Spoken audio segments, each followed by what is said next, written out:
Hey guys, want to bring you another YouTube video. So yesterday was pretty rough for the Niners faithful. Uh, Definitely should have been a win, but very disappointing. Brock Purdy didn't play very well. Then he lost two of his players. Trent Williams is questionable, I would say, but he was able to at least get back in. We'll see how that ankle holds up for the rest of the week. At least it's in a Monday night game against the Vikings. And then we'll see what the MRI says about Debo and Christian McCaffrey. Uh, yeah, this is going to test the team because it's going to find out how deep this team is. Going to preseason, I thought it wasn't very deep if you can beat the Raiders. So we'll see. That's going to be some issues. I think the defense is going to need to step up more. That was another thing I thought uh, the defense should have been able to step up more against PJ Walker. I know they got two interceptions, but should convert. Maybe one of them should have been pick six by Fred Warner. I thought. Um, the the weather same. Brock Purdy seems like can't play in horrible weather like that, or any of the quarterbacks like Trey Lance had a difficult time last year with that. And I mean, PJ Walker was able to throw the ball. I know he had two interceptions, but he was able to drive the. Um, he was able to get more yardage that way.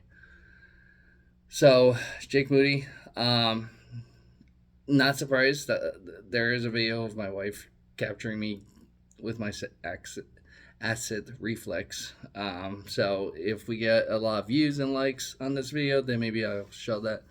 Um, but spending a third round pick on a kicker and not being clutch when you needed him. I mean, Brock Purdy didn't have a great game, but was able to at least drive the team down for a field goal, at least in field goal range.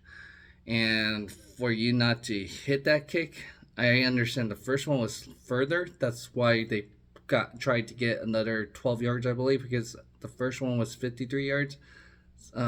Second one was 41 yards. So definitely understandable on the first one, but second one, I didn't see any wind. The wind wasn't blowing all over the place. Didn't look like it was raining at the time compared to the first kick. So that should have been, I thought, makeable. I know it's not chip shot, but you gotta hit that.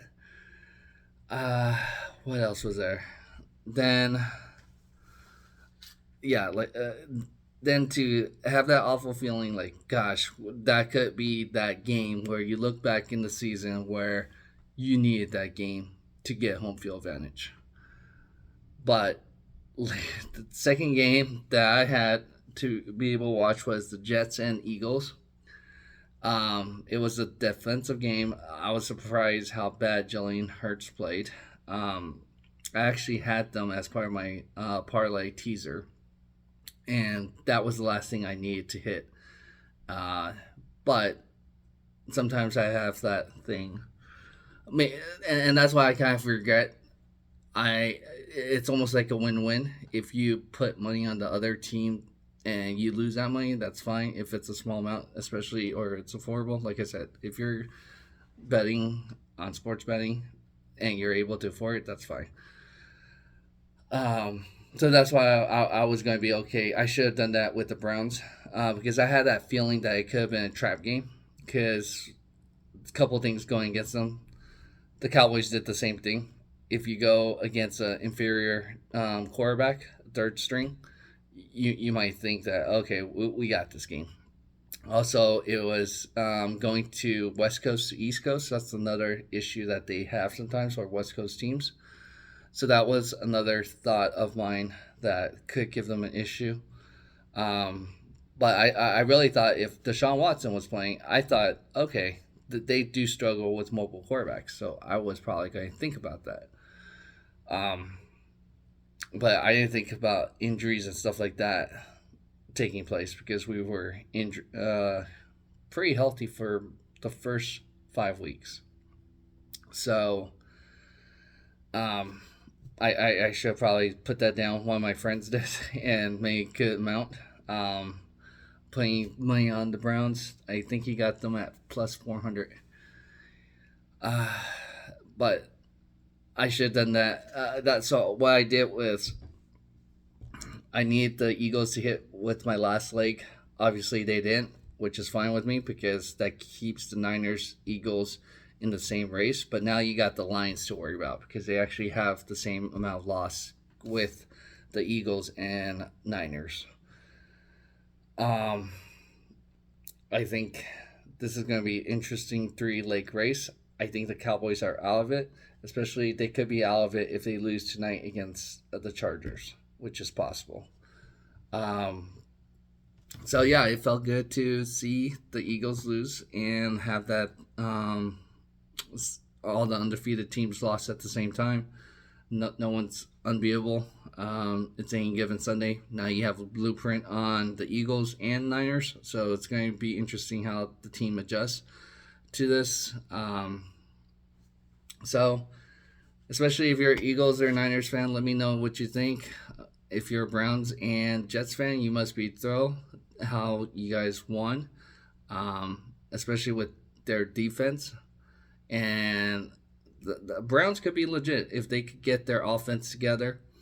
Their defense is no joke. Jets defense is no joke. Robert Saleh, definitely have mad respect for him.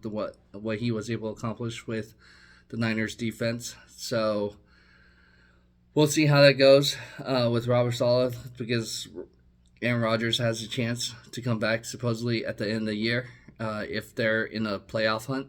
So if Zach Wilson and the Jets continue to create turnovers, then that's going to be a blueprint for them to win that way.